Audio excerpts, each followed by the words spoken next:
They say it is not the ship so much as the skillful sailing that assures the prosperous voyage.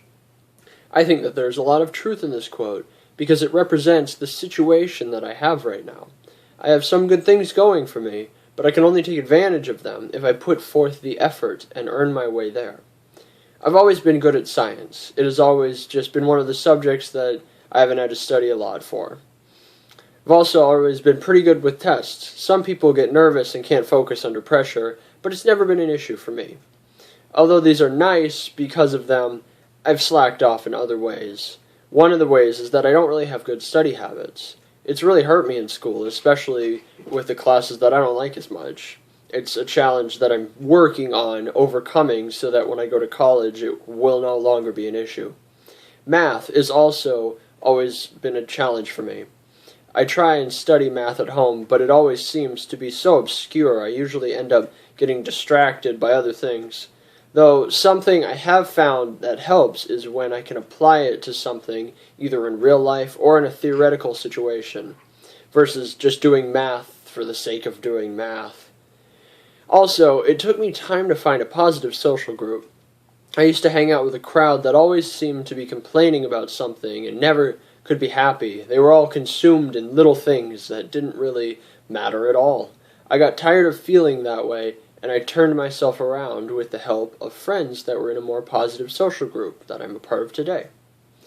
As far as my family goes, both of my parents have helped me with my schooling, but my mom is the one who really kept me in gear.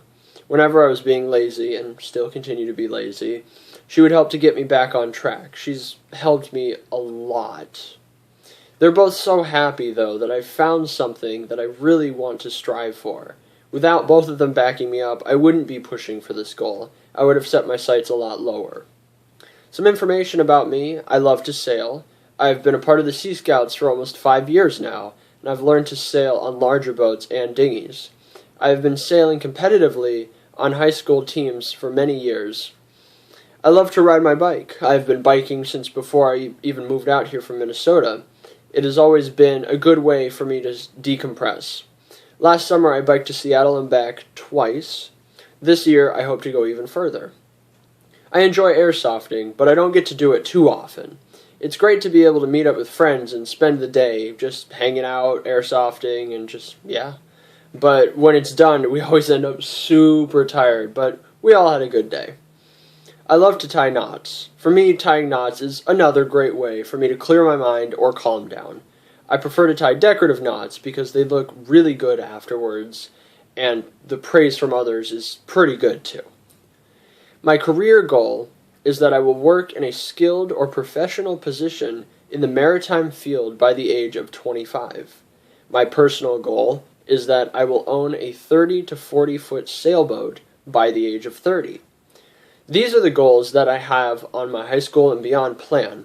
I think that because of my enjoyment for sailing and being on the water, obviously my personal goal, I will be happy with my career choice that I have chosen to strive for, and I won't get into it and then decide, it's not for me. I think it'll fit well. I used to not really want to go to college because I was scared that I would not be able to find a job after I got out of school, and I would have this mountain of debt. But the specific career path that I have chosen has a very high demand, and the pay is very good, so I should be able to pay off all my student debt very quickly and not have to worry about it that much. I think that being in Sea Scouts will help me to get into the California Maritime Academy, but I can't just rely on that. Next year, I will be going to every community college so that I can get some of my basic classes done and out of the way with, such as pre-calculus, some language, and physics, I think. That's all the classes I need. If I complete all the classes that I need, I should be easily able to get in. There's really no reason I shouldn't get in. My mom keeps telling me that if I work really hard the next 5 years, I will be set for life, and I completely agree with her. The closer I get, the more excited I am to just get started with it all. But yeah, so my name is Sam Lundheim. Thank you very much.